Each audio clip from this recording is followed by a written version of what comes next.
Olá, muito boa tarde, sejam bem-vindos a mais uma rúbrica Isabel Convida.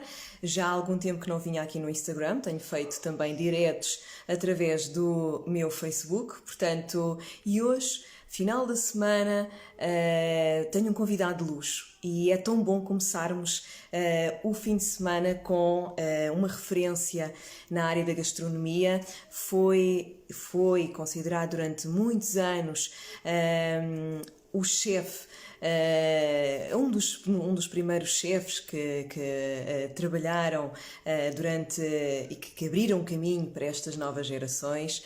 Portanto, já tem uma longa carreira, são 3 décadas de carreira, com mais de 20 livros editados. Portanto, hoje vou ter o enorme gosto de falar com o chefe Vítor Sobral. Vítor Sobral é um reconhecido, além de chefe, também é professor e consultor, e a sua filosofia alia sempre técnicas inovadoras aos mais tradicionais ingredientes e sabores portugueses e sempre com o tradicional a conjugar com a inovação e com o respeito aos nossos ingredientes, ao ingrediente de uma gastronomia típica portuguesa.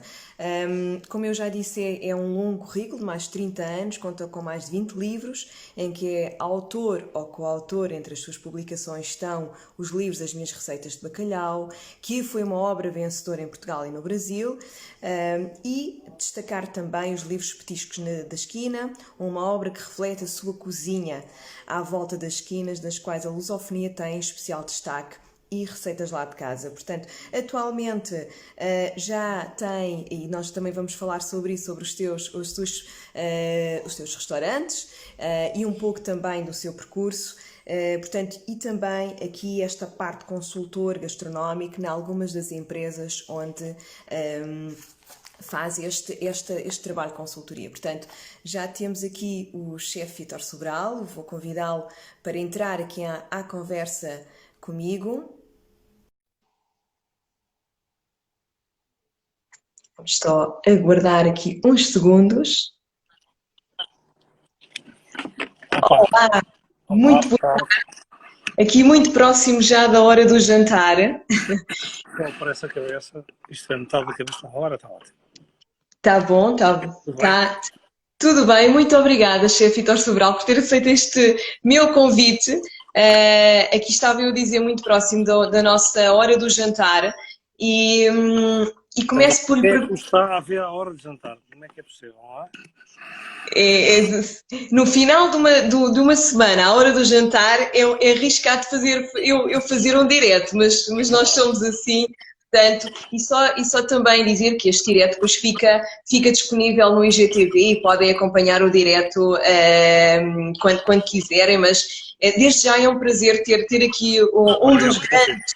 grandes referências da nossa gastronomia, e não só em Portugal, mas também no Brasil e já em vários pontos do mundo. Portanto, muito obrigada. Começo por perguntar, chefe Vítor Sobral, como é que nasceu este gosto pela gastronomia, que eu sei que continua a ser aqui um dos grandes mentores da nossa cozinha portuguesa e para as novas gerações. Como é que começou este gosto pela cozinha portuguesa, chefe? Na verdade, o gosto pela cozinha nasceu comigo. Portanto, eu costumo dizer que existem pessoas que adquirem algumas vontades com o crescimento. Eu não. Eu já vinha com essa vontade e muito cedo, incentivado pela minha mãe, e depois, mais tarde, também pelo meu pai, eu comecei a ir para a cozinha ainda em criança. Lembro-me, com 3 4 anos, já me sentia à vontade na cozinha e consigo entender isso bem porque hoje eu tenho um filho com 4 anos que também, sempre que eu posso, e ele sempre que me vê na cozinha, também quer participar. E então acredito que as coisas, Já, as já coisas está a tenham perceber. acontecido mais ou menos da mesma maneira comigo, embora eu não tenha recordações disso. É mais por aquilo que me contam. E depois, durante a adolescência, tive a oportunidade de ter a certeza se na verdade queria ou não ser cozinhar e não tinha, nunca tive dúvidas e foi sempre esse o caminho que procurei e que segui, Portanto, eu sou, na verdade, cozinheiro por opção, não foi por acidente. Apesar de ter feito algumas coisas extracurriculares no que diz respeito a ser cozinheiro, sempre tive como objetivo final e o meu percurso era ser cozinheiro, tanto que na altura que tive a oportunidade fui para a escola de hotelaria e tirei o curso. No início, não era como agora, porque os chefes agora realmente ganharam uma notoriedade e uma visibilidade diferente. Eu vou aproveitar, peço desculpa interrompê-la, vou aproveitar para dizer que essa história hoje, que acontece muito com a facilidade que nós comunicamos hoje, chefe pode ser da polícia, dos bombeiros, pode ser de muita coisa. O que nós, na verdade, somos é cozinheiros. Depois, muito bem. somos líderes de equipas, não é? Porque sem ser cozinheiro, querer ser chefe, é difícil. É exatamente a mesma coisa como o exército. O exército tem soldados, tem sargentos, tem capitães e ainda tem generais de 1 estrela, 2, 3 e por aí fora. Mas pertence ao exército. É verdade. Hoje está muito mediatizado o nome do chefe de cozinha. Mas o que na verdade nós, em primeiro lugar, temos que ser é cozinheiros. Então posso considerar o cozinheiro Vítor Sobral e o gestor Vítor Sobral. Eu sou o gestor, sim, também. Eu acho que eu tenho de gerir, infelizmente. Não é aquilo que eu mais gosto de fazer. Eu gosto mais de cozinhar.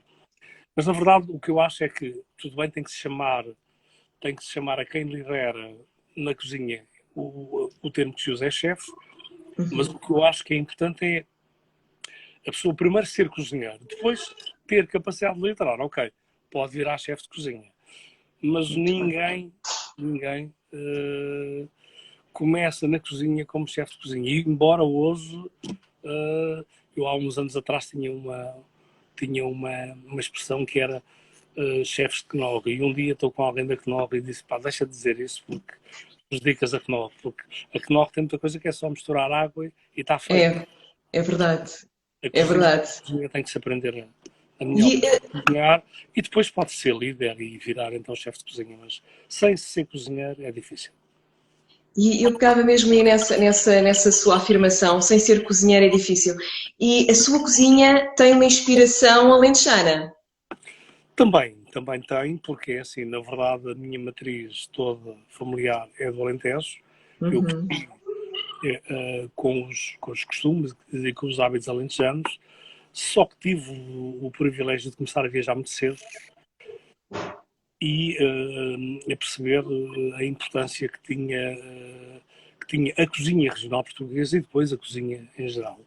E há uma altura da minha vida que eu tive a possibilidade de estudar para a França, percebi que se quisesse fazer a diferença, aquilo que eu tinha que apostar era na cozinha portuguesa, porque eu provavelmente iria ter muita dificuldade em fazer a cozinha melhor que um francês se quisesse fazer uma cozinha francesa ou uma cozinha internacional. Eles estavam muito melhor preparados que eu, porque era no fundo essa a matriz deles. Exato. Ao mesmo tempo comecei a ter a oportunidade de conhecer aquilo que eu chamo a lusofonia portuguesa, que vai muito para além do Brasil e da África, não é? Porque sim, Macau também tem lusofonia, Timor também tem lusofonia, Goa tem lusofonia, portanto, se formos para a parte litoral de Marrocos, também vamos encontrar lá alguma coisa que também nos diz respeito a nós. Nós, na verdade, somos um povo que sempre acopulou, não é? Nós sempre levámos e trouxemos. E tivemos sempre essa capacidade, até no que diz respeito às pessoas, de nos misturarmos. Eu conheço razoavelmente o Brasil, tenho ao longo da minha vida viajado muito pelo Brasil e é o único país no mundo que um judeu e um árabe casam, não é? E isso tem a ver com a matriz portuguesa. Uma das coisas que me custa imenso hoje ouvir nas notícias é dizer que os portugueses são racistas. Acredito que nós também excluamos pessoas, nós também tenhamos lá algumas pessoas que tenham algumas atitudes racistas, mas a nossa matriz, ao longo dos séculos, sempre foi uma matriz de nos misturarmos. Portanto, se nós somos racistas, o que é que são os holandeses e os ingleses e sem os outros? dúvida. Porque se compararmos a África do Sul com Angola, com Moçambique, o que é que os outros serão, não é? Portanto, Sim. nós tivemos, agora voltando outra vez para aquilo que nós estamos a falar, não falando de política, nem de outros temas que não sejam a gastronomia, nós tivemos a facilidade de levar e trazer os nossos conhecimentos e de alguma forma misturarmos-os na nossa culinária. Então, eu comecei no Alentejo, não posso dizer que não vi muita coisa, sobretudo a cozinha francesa, porque tecnicamente aprendi muito com eles, mas depois a minha grande inspiração foi aquilo que é Portugal e a cozinha lusófona, porque, mais uma vez eu repito, Macau tem uma cozinha portuguesa, uma cozinha chinesa e uma cozinha macaense, mas em Hong Kong há uma cozinha inglesa e uma cozinha com um carisma dos povos que viveram lá e uma cozinha chinesa. Não há uma mistura, não se criou uma mistura. E também é extremamente difícil ver famílias mistas e em Macau vê-se. Isto relativamente a nós portugueses, na minha opinião, deu um resultado fantástico na cozinha. Isso reflete-se muito na cozinha e reflete-se também nos teus pratos? Reflete-se. Eu tenho que confessar que hoje há determinadas coisas que eu, quando olho para elas, vejo já em função dessas influências, no fundo dessas viagens e sobretudo daquilo que eu tive a oportunidade de provar. Então, no que diz respeito à cozinha regional brasileira, que é um mundo Sim. E que, na minha opinião, os brasileiros não valorizam como eu acho que eles deveriam valorizar, porque uma das grandes riquezas do Brasil, sem dúvida, que é a cozinha regional brasileira, porque eles, em cada região e em função do estrato social que pertencem, conseguiram fazer, com a matriz da cozinha portuguesa, pratos fantásticos. Sim, é verdade. O Brasil, como é um país tão grande, que depois acaba por ter tem uma variedade, por exemplo, de peixes é incalculável e tem uma riqueza gastronómica que o mundo, eu acho que ainda não descobriu. Nem os brasileiros descobriram. Nem os próprios brasileiros descobriram. É assim, fala com muitos brasileiros e eles conhecem Paris, conhecem Nova Iorque, mas não conhecem Belém do Pará. Pois é. E posso lhe dizer que de tudo o que eu já fiz, não há nada que me tenha, como cozinheiro, fascinado tanto como Belém do Pará. É uma incrível. É uma riqueza, uma mistura de sabores que é única, só indo lá é que temos a oportunidade de constatar de experienciar o que aquilo é. Antes de eu ir aqui também, que já temos de ter aqui alguma interação, pergunto-lhe só, que eu depois quero ir à gastronomia portuguesa, mas porquê é que acha que ainda o Brasil, tal e qual como França, que é tão conhecida pela sua gastronomia, porquê é que acha que o Brasil ainda não é reconhecido como tal, nesta área em concreto? Porque eles nunca acharam que a gastronomia deles era uma grande mais-valia, não é? Embora, tanto o Brasil como Portugal, se pensar que tudo que é movimentos populares é aquilo que nos faz conhecidos no mundo. Exato. É conhecido pela feijoada, pelo samba, pela caipirinha, são tudo coisas que vêm do povo, que são populares. Nós, por muito que nos custe, embora tenha que concluir que nos últimos anos não é assim, é menos, mas nós, na verdade, hoje somos conhecidos no mundo, gastronomicamente falando, ou de pratos, por sardinhas de conserva e por bacalhau, não é? E quando temos esta diversidade toda gastronómica, eu diria que, a nível de produtos de base, pode haver países que tenham produtos tão bons como nós temos em Portugal, mas melhores e tantos, do tamanho que nós temos, eu não conheço. Mas é alguma coisa. Mas é verdade, mas a nós também, a nós Portugal, ainda nos falta conquistar esse lugar, porque temos ingredientes ótimos, temos realmente o azeite que tão bem trabalha pronto, realmente, do que eu tenho lido e do que eu tenho pesquisado, trabalha mesmo muito bem e respeita o azeite como ninguém. E depois, lá fora, ainda se pensa muito que o azeite vem de Espanha.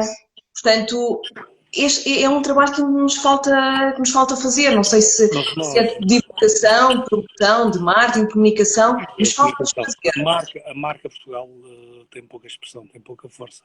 Nós Sim, nunca soubemos vender bem.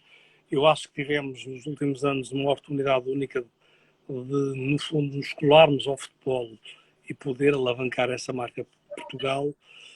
E acho que perdemos um bocadinho essa boleia, essa quase. ideia, embora felizmente continuem a aparecer jogadores em Portugal de futebol fantásticos, mas nos últimos anos apareceram jogadores e até treinadores de futebol que levaram a nossa marca muito longe. E eu acho que nós poderíamos ter aproveitado isso. E os outros aproveitam e nós copiar o que os outros fazem.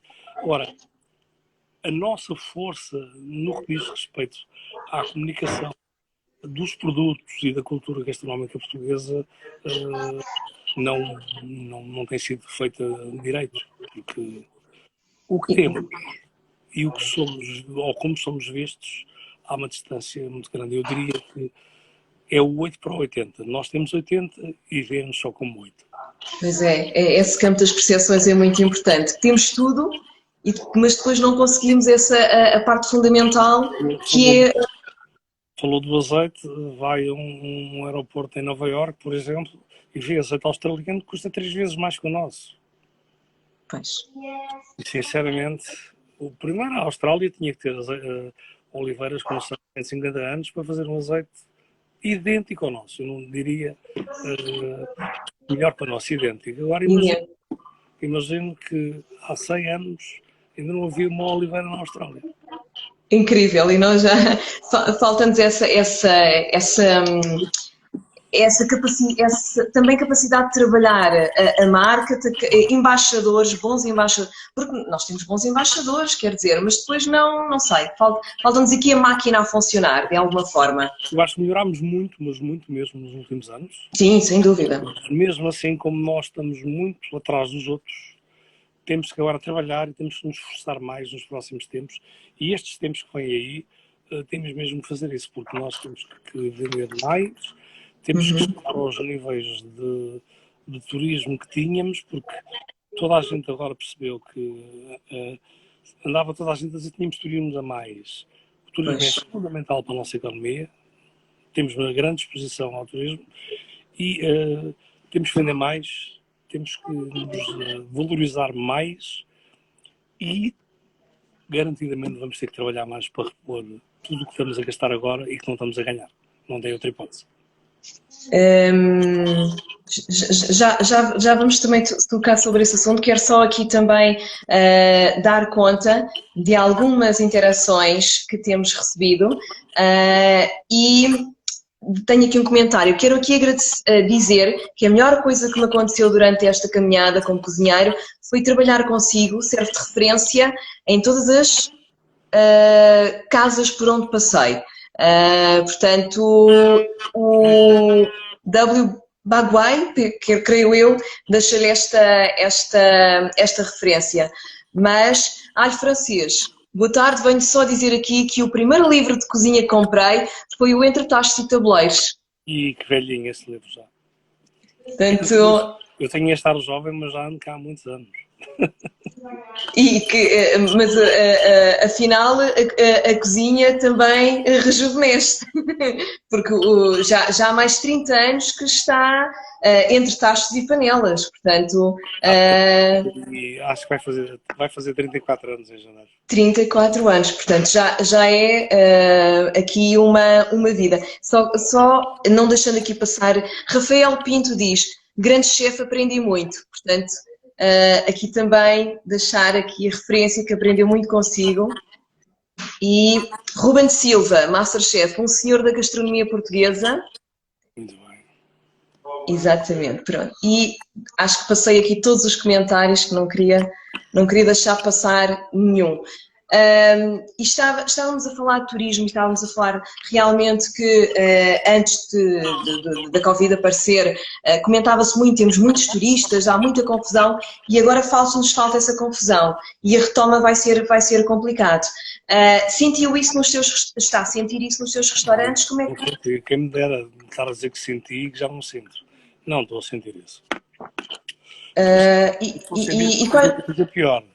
Estou a sentir que as coisas para demorarem, isto é, a terem o ritmo que tinham, não vai ser fácil. Não vai ser fácil. Com a sua experiência, o que é que acha que quais eram os passos que nós deveríamos fazer para retomar lentamente o turismo e, por sua vez, levar novamente as pessoas aos restaurantes? Eu sinceramente não acho que seja só o turismo. Aquilo que eu vou dizer pode parecer que eu estou a tentar ser filosófico, mas não. Eu, apesar de ser cozinheiro, tenho uma percepção hoje grande do que é a sociedade e o que é a vida. E fala-se muito de economia, eu ouço muitos comentários de economistas e não ouço ninguém dizer aquilo que eu vou dizer agora, que é, a economia não é matemática. A economia não é 1 e 1 são 2. Isso aí, hoje, qualquer telemóvel resolve esse problema. A economia é uma ciência. Pessoas. É confiança. E se não houver confiança, a economia não funciona. E neste momento aquilo que os portugueses têm que fazer, e não estão a fazer, é terem confiança neles próprios e confiança que, se eles participarem no seu dia-a-dia com aquilo que lhes é possível participar, a economia vai florescer e vai continuar a andar. E isto não acontece só com os restaurantes, acontece com tudo. Porque estar fechados em casa não vai garantidamente fazer com que as coisas andem. Eu acho que há determinados grupos que têm que ter cuidado e todos nós devemos ter cuidado o mais possível com essas pessoas que, no fundo, fazem parte da nossa vida, sobretudo os nossos pais, mas o resto nós temos que andar. Eu, desde que tudo isto começou, nunca parei. As padarias continuaram abertas, o balcão em venda direta, os restaurantes começaram a fazer venda também à porta e takeaway, mas as nossas equipas nunca pararam. Sim. E o cuidado que nós tivemos foi seguir todas as instruções da empresa que nos faz com consultoria no que diz respeito aos cuidados que teríamos que ter. Portanto, temos uma equipa de médicos que nos ajudou a tomarmos todas as providências que podíamos tomar. As nossas equipas de X em tempo fazem análise para saber se estamos todos bem, que cuidados é que devemos ter caso aconteça alguma situação, porque eu acredito que possa acontecer, mas também acredito que quem tem minimamente cuidado, as possibilidades são menores. E continuamos a viver, porque se nós paramos de viver, a economia não anda e tudo isto fica complicado. E eu sinto, em geral, que há um pessimismo instalado, que sem esse pessimismo mudar, nada vai mudar, a economia não vai mudar e também não vamos receber mais pessoas, garantidamente, porque por muito que nós não consigamos provar, existem as energias positivas e as negativas. E se nós tivermos uma carga muito negativa, só atraímos coisas negativas, não atraímos as positivas. Eu concordo plenamente consigo e realmente teremos que voltar gradualmente à normalidade com todas as situações de segurança, tudo isso. E podemos fazê-lo. Sim. Porque sim. Talvez tenhamos que aprender a rir com os olhos, não sei, não é? Mas temos que mostrar alguma confiança e alguma alegria, porque com confiança e alegria garantidamente as coisas vão melhorar. Se não o fizermos, fica difícil para nós. E depois nós nunca fomos um país rico, nós somos um país de sol, somos latinos, somos de falar, como eu estou agora a falar com as mãos, tenho que estar sempre a mexer em qualquer coisa, somos alegres. Se perdermos isso, é uma chatice. Não, é totalmente verdade. Eu vou aqui novamente à nossa interação, que os diretos são isso, eu gosto muito de estar continuadamente aqui a ver o que é que a nossa audiência pergunta, e o Alho Francês pergunta, Grande Vítor, a restauração vai deixar de caminhar para a esterilização Michelin e vai-se focar nas casas reais? Pergunta. Obrigada, Alho Francês. O que eu acho é que a restauração vai ter grandes mudanças. Acredito que muitos restaurantes vão fechar. Agora, eu acredito que há campo para os restaurantes que têm pretensões de pertencer ao Guia Michelin e há campo para os outros. Embora eu tenha que vos dizer que o Guia Michelin implica uma estrutura muito grande de cozinheiros e de empregados de mesa para se conseguir ter o serviço com o padrão que é exigido. E neste momento, com os restaurantes vazios e com grandes cargas de equipas, tanto de sala como de cozinha, as coisas são mais difíceis, não é? Porque hoje, quer queiramos, quer não, a maior carga do restaurante são os funcionários. Sim. E para nós nos candidatarmos a uma estrela ou mantermos a estrela ou 2 estrelas, com essa carga toda efetiva de pessoal, fica mais difícil gerir as coisas. Sim, torna-se mais Há complicado. algum tempo havia uma grande preocupação de alguns colegas meus que não podíamos estar com os restaurantes abertos a 100%. E a minha conversa sempre foi nesse sentido, foi quem nos dera termos os restaurantes cheios com os 50% que podemos ter. Não é? Quem nos dera. E não temos.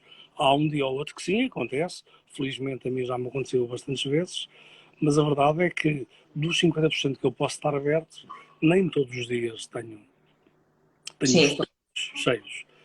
E está mais otimista agora para A grande preocupação neste momento é mesmo que os clientes venham, que tenham confiança de vir. A verdade é que os restaurantes que tomaram todos os cuidados, que de alguma forma foram protocolados, parte desses cuidados eles já tinham, eu diria que 95% já tinham, e julgo que posso afirmar que é muito mais seguro ir comer a um restaurante do que ir a um supermercado, por exemplo. Mas há outros sítios, não é? E as pessoas vão. É menos seguro ir à praia do que ir comer a um restaurante, garantidamente. E eu vejo toda a gente na praia, não é? Aqui, realmente essa afirmação é forte. É mais seguro ir a um restaurante do que propriamente, e de facto, só essa afirmação já valia que para quem está a seguir este direto, que este fim de semana saísse e que realmente este pessimismo voltasse para novamente para um otimismo. Porque a verdade é essa, é que todos os cozinheiros, tal e qual como o Ricardo Sobral, estão a tomar todas as medidas de segurança para receber os seus clientes novamente. Nós já tínhamos antes, assim, os restaurantes, aqueles que trabalham em função do protocolo que a restauração obriga a trabalhar, nós já tínhamos. Agora, como é evidente, há mais cuidados. Não é? Mas imagine, você entra no restaurante, você tem máscara, desinfeta as mãos, vai lavar as mãos, senta-se, o funcionário está com máscara também. Exato, sim. Colocadas na mesa. É assim, a possibilidade de você ser contaminado é quase como jogar no Euro Milhões, não é? Sim. Você vai para a praia, não sabe, não desinfetaram garantidamente a areia, não é? Não sabe o que é que lá esteve. Isto agora, hipoteticamente, não estou a dizer para as pessoas não irem para a praia. Sim, mas comparativamente, sem dúvida. As pessoas têm receio de sair e depois vão para a praia, as coisas não batem certo, não é? Hoje em dia, todos os locais, até numa loja, hoje, se a pessoa entra numa loja, ainda no outro dia estava na rua, quis entrar numa loja e alguém me disse, olha, peço desculpa, mas tenho que desinfetar as mãos e tenho que passar aqui por cima deste tapete. Até que quando se vai a uma loja, há imenso cuidado. Portanto, o comércio, em geral, está a ter cuidado a receber as pessoas. Onde há maior possibilidade de haver contaminações, é onde não existem estes cuidados. E então as pessoas, nesses sítios, sim, têm que ter o maior cuidado. Eu fui a Trancoso, a um mercado enorme, em Trancoso, no norte do país, e por incrível que pareça, todas as pessoas no mercado andavam de máscara. Todas. Incrível. Não havia nenhuma que não andasse de máscara. Sim. Passa, sim, sobretudo Portanto, passa pela consciência de cada um. do mercado ao ar livre. E também Pois. havia desinfetante de X em X tempo, havia o distanciamento, certas Uhum. uns tinham que circular para o lado, outros tinham que circular para o outro. Sim. O comércio, na verdade, em geral, pelo aquilo que eu tenho visto, tem feito tudo o que é possível em parte do alcance para minimizar esta maldita pandemia que nos atacou. Totalmente de acordo. Mas volto aqui ao que o Ângelo Francês referiu, casas reais. Os seus restaurantes são casas reais? Eu acho que os outros também são suspeitos. Eu percebo porque é que ele está a dizer isso, porque Sim, sim, sim, sim. eu costumo dizer que as minhas cozinhas e a padaria não são coisas de cambalhotas, não é? Quando eu digo cambalhotas é Sim. a cozinha hoje que nós fazemos, tanto neste novo restaurante que é o Dom Roger, como na Tasca e na Peixaria, nós fazemos uma cozinha que os pratos não têm mais que 5, 6 passos, não é? E as pessoas com alguma facilidade entendem aquilo que estão a comer. Podem até estranhar algum produto que esteja misturado, que não estão habituados a ver misturado daquela maneira, mas reconhecem. Portanto, ao longo destes últimos anos, o que eu tenho tentado fazer em relação àquilo que é a minha cozinha, juntamente com a minha equipa, é que as pessoas consigam identificar o que nós cozinhamos e consigam perceber o que nós fazemos. E, de alguma maneira, também há uma tentativa da nossa parte, se as pessoas quiserem ir comer todos os dias ao nosso restaurante, sentirem-se um bocadinho, aos nossos restaurantes neste caso, sentirem-se um bocadinho em casa, uma comida mais próxima daquilo que nós fazemos em casa, eu próprio, que também faço em casa. Muitas vezes as pessoas acham que os cozinheiros, quando cozinham em casa, e eu tenho que confessar que cozinham em casa, fazem coisas muito complicadas. E não fazem coisas normais para a família como todas as outras pessoas. Como é evidente, temos o privilégio de dominar uma técnica Pois. da média. Então, provavelmente as coisas têm a possibilidade de correr um bocadinho melhor, mas em casa ninguém está a fazer cozinha de autor, faz cozinha de taça e de tabuleiro e ponto final, não é? Cozinha para a família. Portanto, que eu Exatamente. tenho um livro que é Cozinha de Família e acreditem que tudo o que está naquele livro são coisas que eu faço em minha casa. Sei, é incrível porque todo o seu percurso depois reflete-se nos livros e reflete-se na sua cozinha. Só aqui também referir o Rafael Pinto, que está a ser aqui também bastante interativo, diz produtos locais, sazonais, bem apresentados e com grande respeito pelos pontos dos ingredientes. É o caminho. Este caminho já se faz há algum tempo e desde sempre fez nos seus restaurantes. O respeito pelos ingredientes locais e sazonais. Eu já faço esse caminho há muito tempo, tento sempre respeitar o mais possível o produto sazonal e quem, no fundo, permite o produto.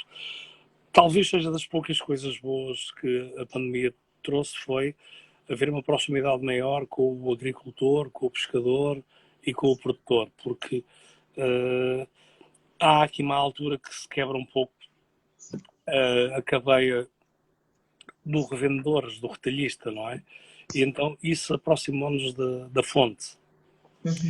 E ao aproximar-nos da fonte, trouxe duas vantagens. Nós conseguimos adquirir os produtos mais baratos e de melhor qualidade e também conseguimos passar isso para o nosso cliente a um preço mais justo, mais equilibrado. Exato. Porque não faz muito sentido o atum custar, ou neste caso o atum ser vendido ao pescador, pelo pescador por 10, 12 euros e depois chegar para nós a 20, 22, não é? E o pescador sempre vendeu a 12. Como é que é possível? Ele que teve todo o trabalho é aquele que menos ganha dinheiro nisso, não é? E eu estou a falar do atum porque é uma coisa em concreto que eu tenho pedido, não é? E tenho comprado diretamente ao pescador. Mas há outras coisas. A pandemia trouxe essa vantagem, que é aproximar quem produz de quem, no fundo, é o consumidor final. Exato, sem aqui intermediários. uma, na minha opinião, das grandes questões que temos que debater no futuro é o desperdício. E os intermediários criam uma cadeia de desperdício muito grande. Se pensarmos num grande hipermercado, todos aqueles produtos que lá estão expostos, se formos ao fim do dia, quando o hipermercado fechou, não vão poder ficar para o dia a seguir, o que é que lhe fazem? Sim. Como forma. Exatamente, exato, depois há exato, não há uma política sustentável que realmente é muito difícil essas quebras, não é? Depois serem reaproveitadas. Há alguns exemplos, mas muito poucos.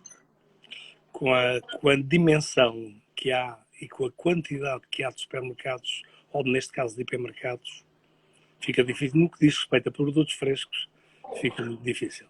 Fica muito difícil. Obrigatoriamente, sim. Eu não vou falar da percentagem porque não posso prová-la cientificamente, mas obrigatoriamente a percentagem tem que ser muito elevada de desperdício. Igual hoje, quando se fala de sustentabilidade, quando se fala de não podemos comer isto ou não podemos comer aquilo que nós não podemos, basicamente, é desperdiçar.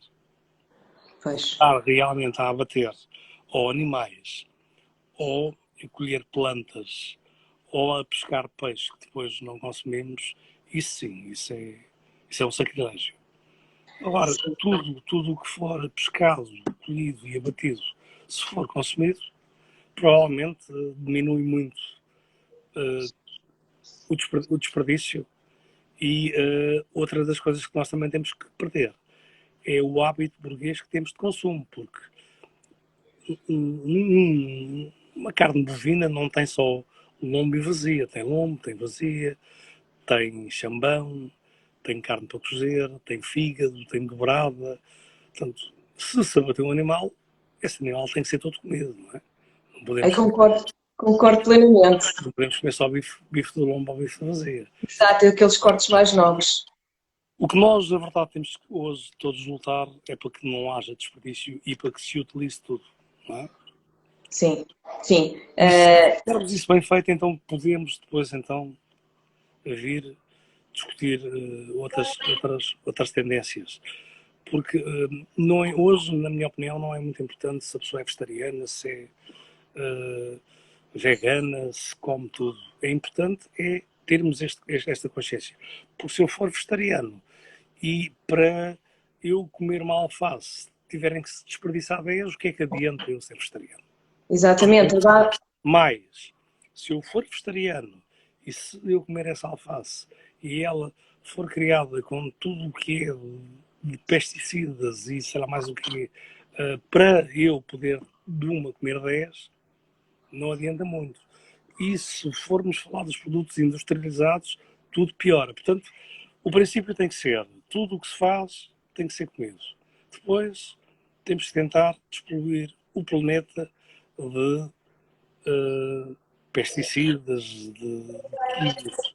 E, em terceiro lugar, a indústria alimentar tem que tomar outro rumo, não pode ter o rumo que tem, avisar só o lucro e usar todos os mecanismos e conhecimentos científicos que têm muitos, para aumentar o lucro naquilo que vendem. Portanto, se nós conseguimos combater estes três intervenientes eixos de intervenção, da alimentação, a nossa próxima geração, garantidamente, que tem uma vida melhor e, sem ser fundamentalista, já pode optar por ser vegano, vegetariano ou comer tudo. sem dúvida. Deixa-me só fazer aqui uma pergunta algo provocatória, porque sei que também é consultora em algumas empresas. Nessas empresas que é consultora gastronómica, o caminho já se faz por aí? Já existe essa consciência? Tudo onde eu tenho intervenção, essa consciência existe. Agora, e depois existem algumas coisas que não estão ao meu alcance mudar, é difícil mudar, não é? Mas que essa consciência existe. Eu vou-lhe contar uma pequena história que há pouco tempo aconteceu comigo. Eu fui a um restaurante almoçar com outra pessoa e tinha uma coisa que me apetecia comer, que era um caril de garupa e camarão. E eu olhei para o preço e disse, não acho boa ideia comermos. Porque um caril de garopa e camarão não podia custar aquilo. Aquilo. O consumidor também tem que estar atento a isto, tem que estar atento tanto quando vai ao mercado, quando vai ao supermercado, como também quando vai aos restaurantes, ou à pastelaria, ou à padaria. Quando as coisas custam muito pouco dinheiro, é estranho, Sim. porque não há magia, não é? Ninguém faz magia. Eu tinha um amigo meu brasileiro que dizia que há muita coisa cara ruim, mas boa e barata eu conhecia muito poucas, não é? A alimentação é assim. Uma das situações, na minha opinião, mais gritante hoje em dia é o pão. O pão, para ser bom, independentemente de tudo o resto que se faça, tem que fermentar 24 horas. Não há hipótese. Porque se não fermentar 24 horas, quando o vamos comer, ou ele foi fermentado de uma forma química, ou foi fermentado com algum processo que não é um processo natural. Quando é um processo natural, sim, sim, sem Se dúvida. nós vamos comer esse pãozinho quente, a coisa mais ou menos até disfarça, mas se não o comemos quente. E depois é o preço. Como é que as pessoas olham para um pão bom e vêm, e estamos a falar de um produto que é relativamente barato. 1 quilo de pão bom, hoje, sei lá, eu arrisco-me a dizer que existe no mercado pelo menos a 2,5€, 3€ 1 quilo de pão bom. Se esse mesmo pão depois está à venda a 30 cêntimos, como é que é possível? É, sim. Há uma coisa errada que tem que acontecer. Portanto, o consumidor tem que estar atento ao que consome. Porque se ele Mas, estiver atento, ele está a defender a sua família, está-se a defender a ele e está muito em voga isto e a defender o planeta também. e realmente tudo é importante, mas nós sabemos que também parte por isso, esta informação, este direto é informativo, é educativo, mas falta isto, falta esta componente de educação que mais vale realmente pagar por ter produtos bons e pagar um pouco mais, mas nós sabemos que realmente estamos a consumir um produto bom, estamos a respeitar toda a componente de sazonalidade, estamos a respeitar o tempo do próprio produto, o tempo do pão, por exemplo, porque eu dou um exemplo, eu sou de famílias do Norte e ainda se faz muito o pão centeio, e o pão centeio, quando eu o trago, dura imenso tempo.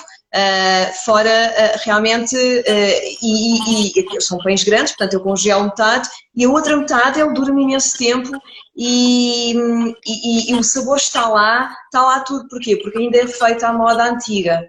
Portanto, e é isso mesmo.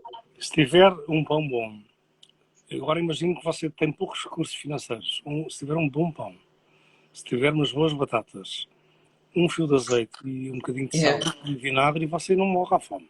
Mais, Não. pão e água já não morre, não é? Não. O princípio tem que ser esse. Nós não precisamos de comer todos os dias coisas muito nobres, não é? Agora, temos que fazer a gestão em função da capacidade financeira que temos de tentar comer o melhor possível. Totalmente de acordo. O melhor possível não é produtos industrializados. Não é? Sim. Não, totalmente de acordo. Vou aqui, só porque estou aqui também a controlar o tempo, mas tenho aqui uma pergunta do Ricardo Pascoal. Olá, Ricardo. O Ricardo já foi o meu convidado também.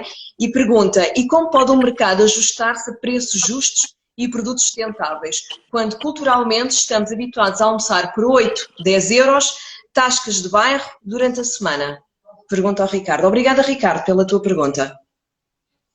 A minha resposta não vai ser uma resposta politicamente correta.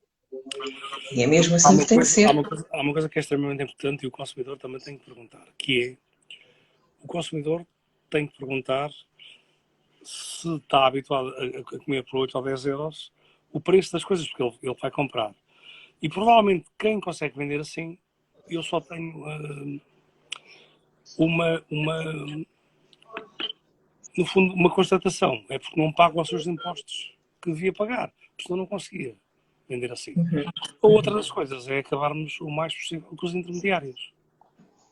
Porque, na verdade, tudo o que nós pudermos comprar em pequenos comércios e diretamente ao produtor, garantidamente conseguimos ter uma relação preço-qualidade melhor.